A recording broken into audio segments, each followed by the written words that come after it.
अस्सलामुअलैकुम। आज से हम फर्स्ट ईयर केमिस्ट्री नई बुक के accordingly chapter number 2 atomic structure के न्यूमेरिकल्स को डिस्कस करने जा रहे हैं। इसमें हम बुक की एग्जांपल्स, इसमें हम बुक के एक्सरसाइज के न्यूमेरिकल्स, मॉडल पेपर के न्यूमेरिकल्स हम डिस्कस करेंगे जो भी नई बुक के लिहाज से इम्पॉर्टेंट है। तो सबसे पहले हम न्यूमेरिकल स्टार्ट करें बोहर्स थ्योरी के। अच्छा, बोहर्स थ्योरी में हम तीन तरह से काम करेंगे। एक तो हम रेडियस के लिए काम कर रहे होंगे, फिर हम एनर्जी के लिए काम करेंगे और लास्ट में हम वेव नंबर के लिए काम करेंगे। तो रेडियस के न्यूमेरिकल्स को स्टार्ट करने से पहले मैं आपके लिए रेडियस का फॉर्मूला लिख देता हूँ कि रेडियस का फॉर्मूला क्या होता है, उसे थोड़ा सा मैं जनरली एक्सप्लेन कर देता हूँ। तो देखें, रेडियस का फॉर्मूला होता है आर बराबर है a nought into n square by z. अब कौन सी चीज़ किसको शो कर रही है? ये जो ए नॉट है ना, ए नॉट को हम कहते हैं बोहर्स रेडियस, या फिर इसे हम कहते हैं बोहर्स कांस्टेंट। ठीक है जी। और ए नॉट की जो वैल्यू होती है वो होती है 0.529 डिग्री एमस्ट्रॉन्ग। तो अगर ये वैल्यू आपको पेपर में नहीं भी गिवन है तो आपको अपने पास से लिखनी है। ठीक है, तो इसका मतलब यानी ये वैल्यू आपको याद रखनी है। ये z क्या है? z का मतलब होता है एटॉमिक नंबर, और नॉर्मली एटॉमिक नंबर का मतलब हम ऐसे ले लेते हैं कि एक एटम में जो नंबर ऑफ़ प्रोटॉन्स होते हैं या नंबर ऑफ़ इलेक्ट्रॉन्स होते हैं उन्हें हम एटॉमिक नंबर कहते हैं। सो अगर मैं बात करूँ हाइड्रोजन की, तो हाइड्रोजन के केस के लिए z की वैल्यू हमेशा कितनी इस्तेमाल की जाती है? 1, क्योंकि हाइड्रोजन में सिर्फ एक ही प्रोटॉन है और एक ही इलेक्ट्रॉन है। तो हम या तो प्रोटॉन्स को काउंट करते हैं या फिर हम इलेक्ट्रॉन्स को काउंट करते हैं। तो हाइड्रोजन में क्योंकि एक ही प्रोटॉन होता है और एक ही इलेक्ट्रॉन होता है, इसका मतलब हाइड्रोजन के लिए जो z की वैल्यू इस्तेमाल होगी वो कितनी होगी? 1। एक चीज़ और है जिसे हम नाम दे रहे हैं n का। तो n हम कहते हैं नंबर ऑफ शेल को। इसका मतलब कि टोटल नंबर ऑफ शेल कितने हैं, यानी कि आप कहाँ तक का रेडियस निकालना चाह रहे हैं। रेडियस का मतलब आप समझते हैं कि अगर हम न्यूक्लियस के सेंटर की बात करें, हम एटम के सेंटर की बात करें तो सेंटर में न्यूक्लियस होता है और फिर इसके इर्द गिर्द जो है वो इलेक्ट्रॉन्स रोटेट कर रहे होते हैं, रिवॉल्व कर रहे होते हैं। अगर उसके पास सिर्फ एक शेल है तो अभी मैंने देखें एक ही बनाया, इसका रेडियस यहाँ से लेके यहाँ तक का जो डिस्टेंस होगा इसे हम किसका नाम देंगे? रेडियस। यानी न्यूक्लियस से लेके आखिरी शेल तक का जो डिस्टेंस होगा वो क्या कहलाएगा? रेडियस। इसे हम नाम देंगे R1 क्योंकि पहले शेल तक का है। अगर इसके ऊपर एक और शेल होता कुछ इस तरह से, अब क्या होता? डिस्टेंस न्यूक्लियस के सेंटर से लेके आउटर मोस्ट तक, तो इसे हम नाम देते हैं R2। इसी तरह से अगर एक और शेल होता तो आप और बढ़ाते रहते। खैर, रेडियस का फॉर्मूला तो मैंने आपके लिए एक्सप्लेन कर दिया। अब मैं आपको एनर्जी का फॉर्मूला भी एक्सप्लेन कर देता हूँ। इस पहले लेक्चर में हम सिर्फ दो चीज़ों के न्यूमेरिकल्स करेंगे, एक रेडियस और दूसरा एनर्जी। तो एनर्जी के हमारे पास दो फार्मूलाज हैं, मैं जल्दी जल्दी दोनों को एक्सप्लेन कर देता हूँ आपके लिए। एक फार्मूला है E बराबर है नेगेटिव के इंटू 1/n का स्क्वायर। n का मतलब क्या है? Number of moles, sorry number of shells. E का मतलब एनर्जी, और K कांस्टेंट है और इस कांस्टेंट की एक वैल्यू भी होती है, दैट इज 2.18 मल्टीप्लाइड 10 की पावर -18 जूल पर एटम। ठीक है, तो ये वैल्यू अगर क्वेश्चन में नहीं गिवन तो आपको खुद भी पता होनी चाहिए। इसी तरह से एक और एनर्जी का फॉर्मूला है कि डेल्टा E बराबर है K इंटू 1/n1 का स्क्वायर माइनस 1/n2 का स्क्वायर। तो ये वाला फॉर्मूला आप कब लगाएंगे? ये वाला फॉर्मूला आप जब लगाएंगे जब आपको एक से ज़्यादा शेल्स दिए हुए होंगे और वो आपसे कहेगा कि एनर्जी निकाल दें। लेकिन अगर आपको सिर्फ एक ही शेल दिया हुआ होगा तो आप फिर ये वाला फॉर्मूला लगाएंगे। ठीक है, फॉर एग्जाम्पल वो कहता है कि नंबर ऑफ शेल्स जो हैं वो 3 और 5 हैं, तो अब आपके पास क्योंकि दो शेल्स आ गए, एक 3 और एक 5, तो फिर आप ये वाला फॉर्मूला लगाएंगे एनर्जी के लिए। लेकिन अगर आपसे सिर्फ एक ही शेल की बात करता है तो फिर आप पहला वाला फॉर्मूला लगाएंगे। अब n1 में हमेशा आप कौन सी वैल्यू रखेंगे? जो कम है। फॉर एग्जाम्पल अगर नंबर ऑफ शेल एक आपको 3 दिया हुआ है और एक आपको 5 दिया हुआ है, तो हमेशा n1 में छोटी वैल्यू आएगी और n2 में कौन सी वैल्यू आएगी? बड़ी वैल्यू आएगी। याद रखिएगा, जो भी नंबर ऑफ शेल्स हैं उनमें से जो छोटा शेल होगा उसे आप n1 में रखेंगे और जो बड़ी वैल्यू होगी शेल की उसे आप n2 में रखेंगे। अब हम अपने न्यूमेरिकल स्टार्ट करते हैं रेडियस से। रेडियस के हमारे पास दो न्यूमेरिकल्स हैं और फिर एनर्जी के हम दो न्यूमेरिकल्स करेंगे। तो पहला लेक्चर हमारा कंप्लीट हो जाएगा। फिर अगले लेक्चर में इंशाल्लाह हम वेव नंबर के न्यूमेरिकल्स करेंगे। सबसे पहला न्यूमेरिकल हमारे पास एग्जाम्पल है बुक की, एग्जाम्पल नंबर 2.1। तो जल्दी से मैं एक हेडिंग लगा देता हूँ डेटा की। बहुत छोटा सा न्यूमेरिकल है। देखिए आपसे क्या कह रहा है, वो आपसे कह रहा है find the radius of fourth orbit. Fourth orbit यानी आपके पास जो शेल है वो कौन सा है, चौथा। तो जल्दी से डेटा में लिख देंगे कि एन की वैल्यू कितनी दी हुई है, 4। Of electron in hydrogen atom, अगर हाइड्रोजन एटम है तो आपको पता लग गया कि भाई z की वैल्यू क्या होगी, 1। लिखा भाई find the radius, find the radius यानी कि r हमें क्या करना है, फाइंड आउट। अब जल्दी से हम किसकी हेडिंग लगा देंगे, सॉल्यूशन की। लेकिन अगर आपको एक बात याद हो तो मैंने आपको बताया था कि ए नॉट की वैल्यू आपको अपने पास से लिखनी पड़ेगी, अभी थोड़ी देर पहले ही मैंने आपको बताया था। तो अगर आपने गौर से सुना है तो आपको समझ आ रहा होगा। अब फॉर्मूला क्या था कि r बराबर है a nought into n square by z. चलें, ए नॉट की वैल्यू कितनी है, 0.529 डिग्री एमस्ट्रॉन्ग। फिर n कितना है भाई, n 4 है, और स्क्वायर तो 4 का स्क्वायर, और z की वैल्यू कितनी है, 1।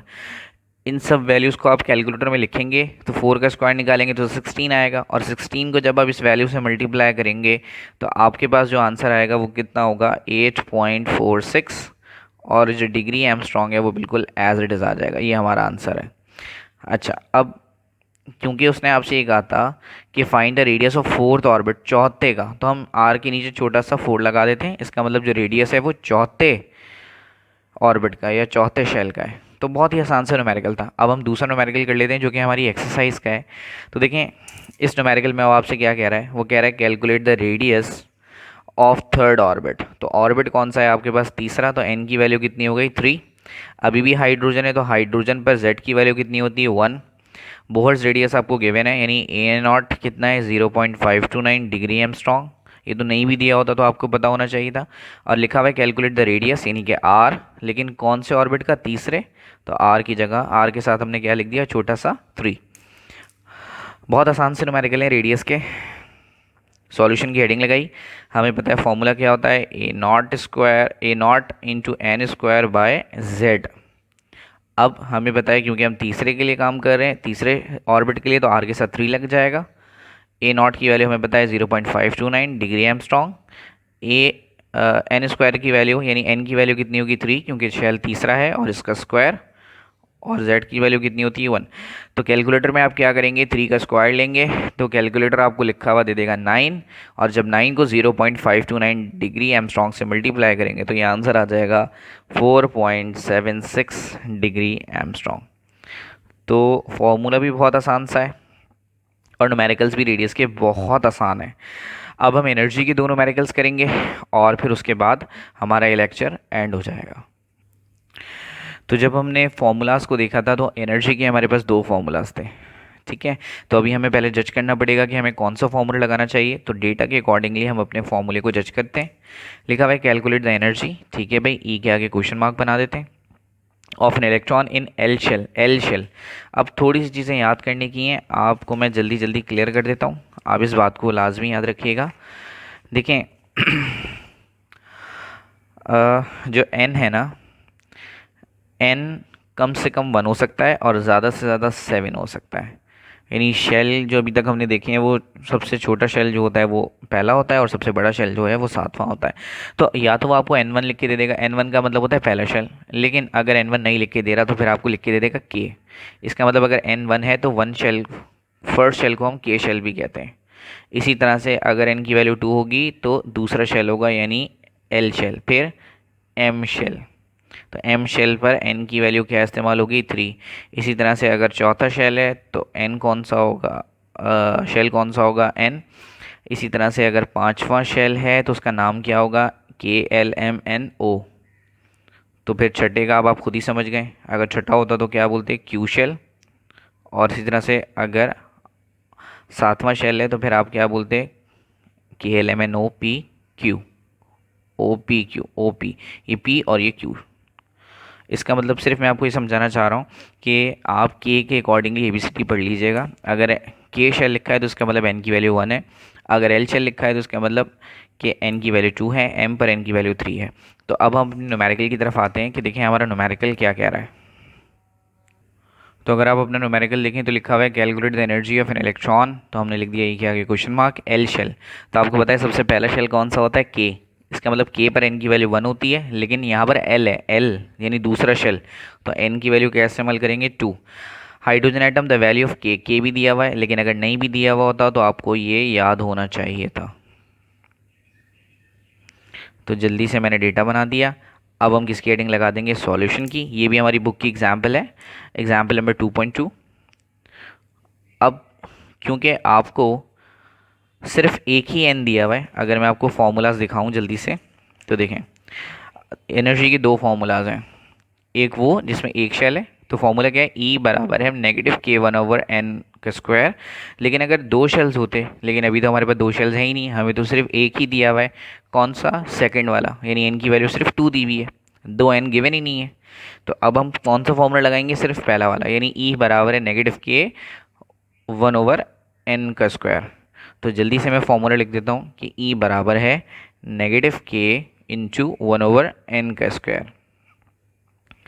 के की जगह पे के की वैल्यू रख देते हैं भाई 2.178 मल्टीप्लाई 10⁻⁻18। वैसे ही है 2.18 होता है, लेकिन हमारी बुक में 2.178 एक न्यूमेरिकल में दिया हुआ है, तो मैंने एज इट इज़ लिख दिया।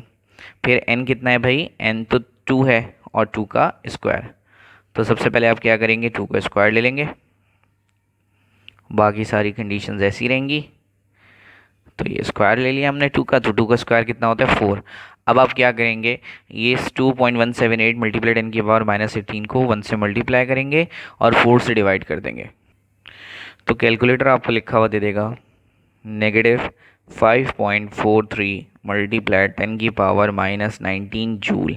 जो एनर्जी है उसकी यूनिट क्या होती है, जूल। ठीक है, रेडियस की यूनिट क्या है, डिग्री एमस्ट्रॉन्ग, और जो एनर्जी आप निकालेंगे उसकी यूनिट क्या होगी, जूल। तो ये तो हमने अपनी एग्जाम्पल कर ली। अब एक और क्वेश्चन गिवन है एनर्जी का ही, जो कि सेल्फ असेसमेंट का है, तो इसको भी जल्दी से देख लेते हैं। ये न्यूमेरिकल आपसे क्या कह रहा है, डेटा की हेडिंग लगाते हैं, डेटा की बेसिस पे जज करते हैं कि फॉर्मूला नंबर 1 लगना चाहिए या फॉर्मूला नंबर 2। लिखा भाई using Bohr's model determine the energy. तो एनर्जी हमें मालूम करनी है, ठीक है। तो एनर्जी के आगे क्वेश्चन मार्क।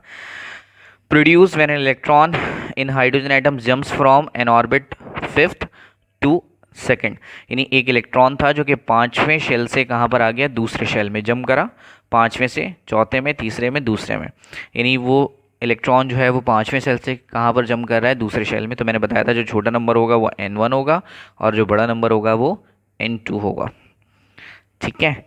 अब मसला ये है कि दो नंबर ऑफ शेल दिए हुए, तो जब भी दो शेल दिए हुए होते हैं तो हम एनर्जी नहीं निकालते, बल्कि क्या निकालते हैं, देखें, चेंज इन एनर्जी। तो आपसे नहीं भी कह रहा, फिर भी आपको पता होना चाहिए कि हम किस पे काम करेंगे, चेंज इन एनर्जी पर। तो मैं जल्दी से यहाँ पे लिख देता हूँ चेंज इन एनर्जी, यानी ई के साथ छोटा सा क्या लगा देता हूँ, डेल्टा। के की वैल्यू आपको पता है कांस्टेंट होती है कितनी, 2.18 मल्टीप्लाई 10⁻⁻18 जूल पर एटम। तो जल्दी से अब सॉल्यूशन की हेडिंग लगा देते हैं। पहले मैं फॉर्मूला लिख देता हूँ। आसान न्यूमेरिकल्स हैं इस चैप्टर के, इतने मुश्किल न्यूमेरिकल नहीं है। डेल्टा ई बराबर है k/1/n1 का स्क्वायर -1/n2 का स्क्वायर। चलिए जल्दी जल्दी वैल्यूज पुट कर देते हैं भाई। के कितना है, 2.18 मल्टीप्लाई 10⁻⁻18। n1 यानी छोटा वाला शेल, तो कितनी वैल्यू गिवन है 2, लेकिन उसका स्क्वायर। फिर n2 कितना है 5,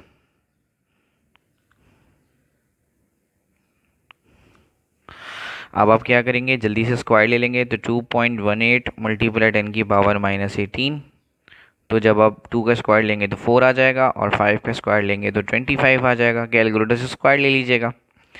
अब नॉर्मली क्या होता है कि अगर छोटे वाले नंबर के टेबल में बड़ा वाला नंबर आता है, जैसे अगर 4 के टेबल में 25 आता होता तो 25 एलसीएम होता, याद रखिएगा। अगर छोटे वाले नंबर के टेबल में बड़ा वाला नंबर आता है, दोबारा सुने गौर से, अगर छोटे वाले नंबर के टेबल में बड़ा वाला नंबर आता है तो बड़े वाले नंबर को हम एलसीएम ले लेते हैं। लेकिन अभी 4 के टेबल में 25 नहीं आता, तो जब भी ऐसा नहीं होगा, यानी छोटे वाले नंबर के टेबल में बड़ा वाला नंबर नहीं आता, क्योंकि देखें 4 का टेबल पढ़ें, 4 1 ज़ा 4, 4 2 ज़ा 8, 4 3 ज़ा 12, 4 4 ज़ा 16, 4 5 ज़ा 20, 4 6 ज़ा 24, 4 7 ज़ा 28। तो 25 तो कहीं आया ही नहीं, इसका मतलब ये हुआ कि 25 एलसीएम नहीं हो सकता। अब आप क्या करेंगे, तो जब भी छोटे वाले नंबर के टेबल में बड़ा वाला नंबर नहीं आता तो हम क्या करते हैं, हम दोनों नंबर्स को आपस में मल्टीप्लाई कर देते हैं। कैसे, तो 4 को 25 से मल्टीप्लाई कर देंगे तो कितना आ जाएगा 100। और जब भी दोनों नंबर्स के ऊपर 1 होता है ना, तो याद रखिएगा आप क्या करेंगे, इन दोनों नंबर्स को रिवर्स में करके लिख देंगे, यानी 25 को इधर और 4 को इधर, तो आपका एलसीएम जल्दी आ जाएगा। तो 2.18 मल्टीप्लाई 10 की पावर -18, तो 25 में से 4 निकाले तो 21 और ये आ गया 100। अब कैलकुलेटर में क्या लिखेंगे, 2.18 को मल्टीप्लाई कर देंगे किससे, 21 से, और डिवाइड कर देंगे किससे, 100 से। तो कैलकुलेटर आपको लिखा हुआ दे देगा 4.578 मल्टीप्लाई 10 की पावर -19 जूल।